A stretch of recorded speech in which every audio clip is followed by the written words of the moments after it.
everyone, welcome back to my channel Swati Study Planet. So நம்ம இன்னைக்கு பார்க்க போறது explanation of Lenz law. நம்ம previous videoல வந்து பாத்தீங்கன்னா what is Faraday's experiment and what is magnetic flux ரெண்டு டாபிக்ஸ் ஆல்ரெடி கவர் பண்ணியிருக்கோம். ஸோ நம்ம சேனல்ல போயிட்டு எலக்ட்ரோமேக்னெட்டிக் இண்டக்ஷன் பிளேலிஸ்ட் நீங்க செக் அவுட் பண்ணி பார்க்கலாம். Link is in the description box as well. So இன்னைக்கு நம்ம பார்க்க போறது பாத்தீங்கன்னா லென்ஸ் லாவோட எக்ஸ்பிளனேஷன். ஆக்சுவலி இப்ப லென்ஸ் லா என்ன சொல்லும் அப்படின்னா மேக்னெட்டிக் ஃப்ளக்ஸ் இருக்குல்ல அதோட டைரக்ஷனை சொல்லும். மேக்னெட்டிக் ஃப்ளக்ஸ்னால வரக்கூடிய கரண்ட், அந்த கரண்ட் எந்த டைரக்ஷன்ல போகும் அப்படிங்கிற டைரக்ஷனை சொல்லக்கூடியதுதான் லென்ஸ் லா. சோ இப்ப நம்மளுக்கு வந்து ரெண்டு கான்செப்ட்ஸ் ஆல்ரெடி ப்ரீவியஸ் வீடியோல சொல்லியிருக்கேன். அதுதான் நம்ம வந்து இப்ப ரீகால் பண்ண போறோம். என்ன சொல்லியிருப்போம்னா ஃப்ளக்ஸ் இன்க்ரீஸ் ஆச்சுன்னா கரண்ட் வந்து கிரியேட் ஆகும், ஒரு இன்டியூஸ் கரண்ட். அந்த இன்டியூஸ்ட் கரண்ட் எந்த டைரக்ஷன்ல இருக்கும்னு சொல்லியிருப்போம், ஆப்போசிட் டைரக்ஷன்ல இருக்கும். ஸோ ஃப்ளக்ஸ் இன்க்ரீஸ் ஆகிற டைரக்ஷனுக்கு ஆப்போசிட்ல தான் என்ன இருக்கும், கரண்ட். இது ஃப்ளக்ஸ் டிக்ரீஸ் ஆச்சுன்னா இன்டியூஸ் கரண்ட் அப்பயும் வரும். கரெக்டா? சேஞ்ச் இன் ஃப்ளக்ஸ் இருந்தாலே அங்க கரண்ட் இருக்க போகுது. ஸோ ஃப்ளக்ஸ் டிக்ரீஸ் ஆச்சுன்னா அங்கேயே உங்களுக்கு என்ன இருக்கும், இன்டியூஸ் கரண்ட். இப்ப என்ன டைரக்ஷன்ல இருக்கும் அப்படின்னா ஃபர்ஸ்ட் ஏதோ ஒரு ஆப்போசிட்ல போயிட்டு இருக்கும்ல, அதுக்கு ஆப்போசிட்ல இருக்கும். புரிஞ்சுச்சா? சிம்பிளா சொல்லணும்னா ஃபர்ஸ்ட் நீங்க ஜஸ்ட் புரிஞ்சுக்கிறதுக்கு நான் சொல்றேன். ஃபர்ஸ்ட் கரண்ட் வந்து இந்த டைரக்ஷன்ல போகுது, ஃப்ளக்ஸ் இன்க்ரீஸ் ஆகிறப்ப இந்த டைரக்ஷன்ல போகுதுன்னா ஃப்ளக்ஸ் டிக்ரீஸ் ஆகிறப்ப ஆப்போசிட்ல வரும். அவ்வளவுதான் மீனிங். புரிஞ்சுச்சா? சோ இந்த மாதிரி இந்த ரெண்டு பாயிண்ட்டை ஈஸியா நம்ம ஞாபகம் வச்சுக்கலாம். ஓகேவா? சரி, இப்போ நம்ம இதை சொல்லிட்டோம். இது ஏன், அதுக்கான ரீசன் வேணும்ல, அந்த எக்ஸ்பிளனேஷன் தான் இந்த டாபிக்ல நம்ம பார்க்க போறது. ஓகேவா? So explanation is not so much complicated and all, very very simple and easy to understand. இதுக்கு நம்ம என்ன வந்து அண்டர்ஸ்டாண்ட் பண்ணணும், நம்மளோட எக்ஸ்பெரிமெண்ட், பாரடைஸ் எக்ஸ்பெரிமெண்ட்டை மைண்ட்ல ஞாபகம் வச்சுக்கோங்க. என்ன கொண்டு போவோம், நார்த் போல உள்ள கொண்டு போவோமா? கரெக்டா? North pole of a bar magnet is move towards the காயில்னா கரண்ட் எந்த டைரக்ஷன்ல போகும்னா ஆன்டி கிளாக் வைஸ் டைரக்ஷன்ல போகும். இந்த டாபிக்ல the most important point is என்ன சைட்ல இருந்து பாக்குறோம், அதுதான் இம்பார்ட்டன்ட். சோ மேக்னெட்டோட சைட்ல இருந்து பாக்குறப்போ ஆன்டி கிளாக் வைஸ்ல போகிற மாதிரி தெரியுது. புரிஞ்சுச்சா?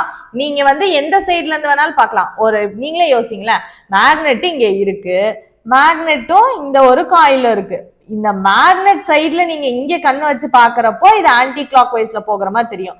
இதே காயில் சைடு, இந்த சைடு நீங்க பாத்தீங்கன்னா வந்து உல்டாவா தெரியும். கரெக்ட் தானே? நார்மலா கான்செப்ட் அதுதானே? சோ இந்த டாபிக்ல எழுதும் போதே நீங்க என்ன கவனமா எழுதணும்னா என்ன சைடு அப்படிங்கிறத குறிப்பிட்டு எழுதணும். மேக்னெட் சைட்ல இருந்து பாக்குறோமா, காயில் சைட்ல இருந்து பாக்குறோமா, எப்படி வேணாலும் சொல்லலாம். நான் கொடுத்திருக்க நோட்ஸ்ல இருக்கிறது மேக்னெட் சைடு. ஓகேவா? சோ இதை ஃபாலோ பண்றீங்கன்னா இதை கரெக்டா எழுதிருங்க. மேக்னெட்டோட சைட்ல இருந்து பாக்குறப்ப இங்க நீங்க கண்ணை வச்சு பாத்தீங்கன்னா இந்த லூப்ல கரண்ட் எந்த டைரக்ஷன்ல போயிட்டு இருக்கோம், ஆன்டி கிளாக் வைஸ் டைரக்ஷன்ல போகும். Okay? So the face of the coil towards the magnet. அப்போனா மேக்னெட் கிட்ட இருக்குல்ல இந்த காயில், அது என்ன போலா தெரியும்னா நம்மளுக்கு நார்த் போல் மாதிரியும், மேக்னெட்டுக்கு வந்து தூரத்துல இருக்கிறது சவுத் போலாவும் இருக்கும். இப்ப நம்ம என்னத்தை கொண்டு போறோம், நார்த். நார்த்தும் என்ன ஆகும், ரிப்பல் ஆகும். அந்த ரிப்பல்ஷனையும் தாண்டி தானே நீங்க அந்த உள்ள கொண்டு போறீங்க. வேலை செய்யறீங்களா?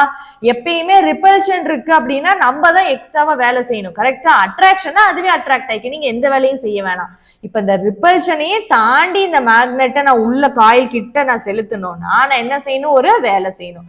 அந்த ஒர்க் டன் தான் உங்களுக்கு இந்த இடத்துல வந்து என்னவா வந்து கன்வெர்ட் ஆகுதுன்னு பாத்தீங்கன்னா ஒரு இன்டியூஸ்ட் கரண்டா மாறும். இதுதான் ஐடியாலஜி. புரிஞ்சுச்சா? ஐ ஹோப் இது கிளியரா இருக்கும்னு நினைக்கிறேன். சோ இது ஸ்லைட் கன்ஃபியூஷன் இருந்துச்சா வெயிட் பண்ணுங்க, நான் இப்போ இந்த சிமுலேஷன் வச்சு உங்களுக்கு காமிச்சிடறேன். ஃபர்ஸ்ட் நான் இதை சொல்லிட்டு அதை நான் சிமுலேஷன் காமிச்சா உங்களுக்கு ஈஸியா இருக்குமேங்கிறதுக்கு தான் நான் சொல்லிட்டு இருக்கேன். So when the north pole is going inside, current is in the anti-clockwise direction and காயிலும் மேக்னெட்டும் கிட்ட இருக்கும்ல. சோ காயிலோட இந்த ஃபேஸ், ஃபர்ஸ்ட் ஃபேஸ் வந்து மேக்னெட் கிட்ட இருக்கும். அது என்னவா ஆக்ட் ஆகும், நார்த் ஆக்ட் ஆகும். நார்த் போல்னா புரியுதா? இதான் இப்படிதான் நார்த் வரைவீங்க. அப்போ கரண்டோட டைரக்ஷன் ஆன்டி கிளாக் வைஸ் அங்கேயே காமிக்குது. அது புரிஞ்சுச்சா?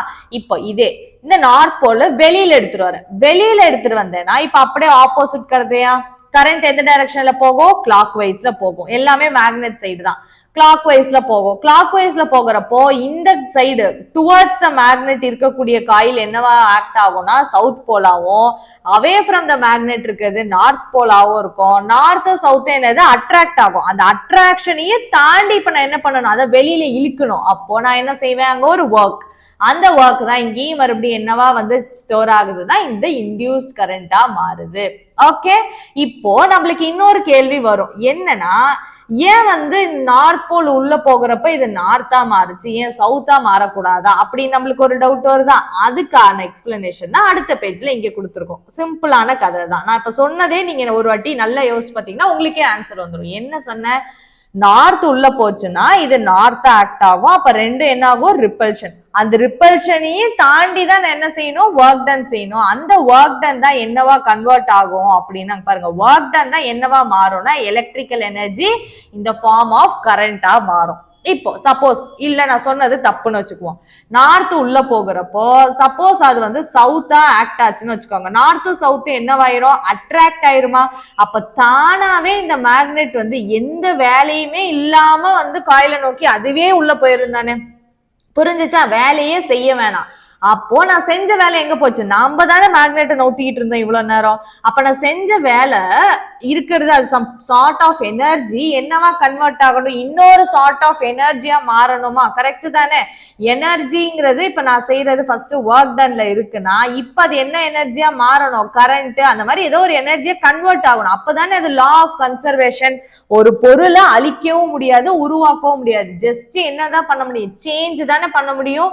அப்ப நம்ம இவ்வளவு தூரம் அந்த மேக்னெட்டை உள்ள கொண்டு வர எனர்ஜி, அந்த ஒர்க் டன் என்னவா மாறணும்? கரண்டா மாறிதான் ஆகணும். மாறணும் அப்படின்னா இந்த இடத்துல இது என்னவாதான் இருக்கணும்? வந்து நார்த் அண்ட் நார்த்தா இருந்தாதான் அந்த ரிப்பல்ஷனையும் தாண்டி நீங்க வேலை செய்ய முடியும். கிளியரா? சோ அந்த கதையை தான் நம்ம இங்க சொல்லியிருக்கோம். சப்போஸ் அது சவுத்தா மாறுச்சுன்னா நார்த் சவுத் அட்ராக்ட் ஆகி எந்த வந்து வேலையுமே இல்லாம அதிக கைனெட்டிக் எனர்ஜியோட என்ன பண்ண ஆரம்பிச்சிடும்? அது உள்ள போக ஆரம்பிச்சிடும். அப்ப நீங்க செஞ்ச இவ்வளவு நேரம் செஞ்ச வேலை எங்க? அதுவே மாயமாயிராது தானே. புரிஞ்சுச்சா? சோ அது லா ஆஃப் கன்சர்வேஷன் ஆஃப் எனர்ஜியை வைலேட் பண்ண கூடாது. அப்படின்னா நார்த் போல் உள்ள போச்சுன்னா அந்த காயில் என்னவா ஆக்ட் ஆகணும்னா நார்த் ஆக்ட் ஆகணும். நார்த் போல் வெளியில வந்துச்சுன்னா அந்த காயிலோட அந்த ஃபர்ஸ்ட் ஃபேஸ் என்னவா இருக்கணும்னா சவுத்தா இருக்கணும். அந்த அட்ராக்ஷன் அண்ட் ரிப்பல்ஷனை தாண்டி நீங்க செய்யக்கூடிய வேலை தான் என்னவா கன்வெர்ட் ஆகுதுன்னா உங்களோட கரண்டா கன்வெர்ட் ஆகுது. சோ லென்ஸ்ல அவ்வளவுதான். ரொம்ப சிம்பிள் கான்செப்ட் தான். ஒரு வாட்டி நீங்க அண்டர்ஸ்டாண்ட் பண்ணிட்டீங்கனாலே முடிஞ்சிச்சு. ஓகே, சோ இப்போ நம்ம வந்து இந்த சிமுலேஷன் வச்சு நம்ம திருப்பி சொன்ன கான்செப்ட்ஸை வந்து மைண்ட்ல ஏத்திக்கலாம். என்ன சொல்றேன்னா இப்போ எடுத்துக்கோங்க, இது ஒரு காயிலா, இது நம்ம ஆல்ரெடி ப்ரீவியஸ் வீடியோல பார்த்திருக்கோம். இப்போ நம்ம டைரக்ஷன் அந்த கதைக்கு வருவோம். ஓகேவா? இப்போ இதுல டைரக்ஷன் பாத்தீங்கன்னா it is going in the clockwise direction. இல்லைன்னா wait let me also take up இதையும் நம்ம வச்சுக்கலாம். நம்ம சொன்ன கதைக்கு வரும், அதை விட்டுருங்க. இப்போ you have a bar magnet. Okay, அதுல நார்த் போல் இருக்கு, சவுத் போல் இருக்கு. What I want you to understand is இந்த காயில மட்டும் நல்லா பாருங்க என்ன டைரக்ஷன்ல போகுது கரண்ட் அப்படின்னு. இந்த எலக்ட்ரான்ஸோட மூவ்மெண்ட் தான் கரண்ட். ஓகேவா? சோ அதை மட்டும் நல்லா பாருங்க. Let me just try to expand it as well so that you can see more clearly. Okay, இப்ப நல்லா வந்து நான் வந்து மூவ் பண்ண போறேன், நீங்க பாருங்க. So north is going inside. North is going இன்சைட்னா தெரியுதுங்களா? கரண்ட் எப்படி வருது? இந்த டைரக்ஷன்ல வருது, ஆன்டி கிளாக் வைஸா வருது. ஐ ஹோப் நல்லாவே கிளியராவே தெரியும். பாருங்க, தெரியுதா? So whenever a north pole is going inside the coil or moving towards the coil, அதுல என்னவா ஆக்ட் ஆகும்? Current opposite direction. புரிஞ்சுச்சா? என்னதா இருக்கும்? ஆன்டி கிளாக் வைஸா இருக்கும். இது உள்ள போகிறப்போ இப்ப உள்ள போயாச்சு. இப்ப நான் வெளியில அதை ரிமூவ் பண்றேன். அப்ப என்ன நடக்குதுன்னு பாருங்க. when I am removing it outside, அந்த கரண்ட் கிளாக் வைஸ்ல போகுதா?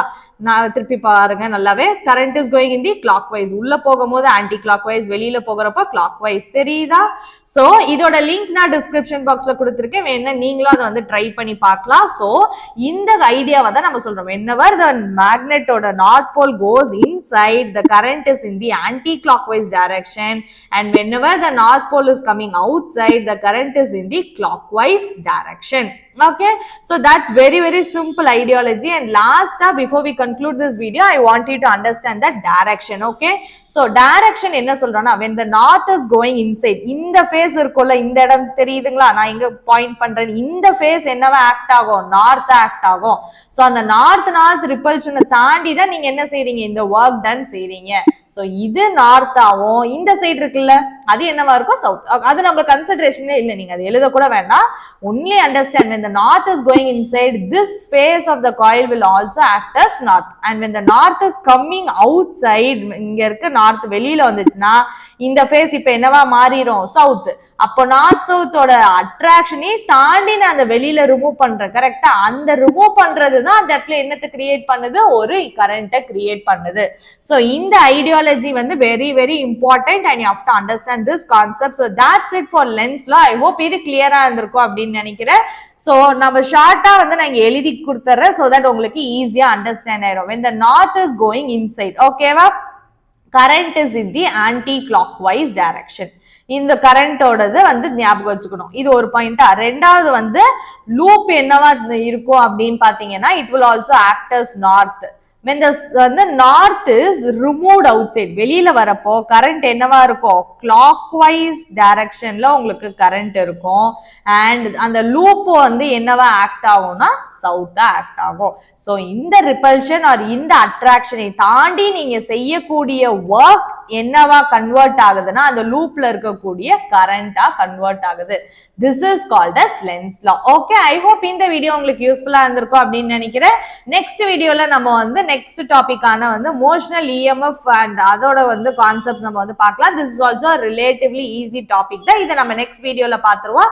அண்ட் லாஸ்ட் வந்து பாத்தீங்க அப்படின்னா you will have this induction. ஓகேவா? சோ வந்து ஏசி ஜெனரேட்டர் அண்ட் இண்டக்ஷன் இன்னொரு 3 வீடியோஸ்ல இந்த லெசன் நம்ம கம்ப்ளீட் பண்ணிடலாம். சோ நான் வந்து உங்களை நெக்ஸ்ட் இருக்கிற வீடியோஸ்ல பார்க்கறேன். Till then, stay tuned. Bye.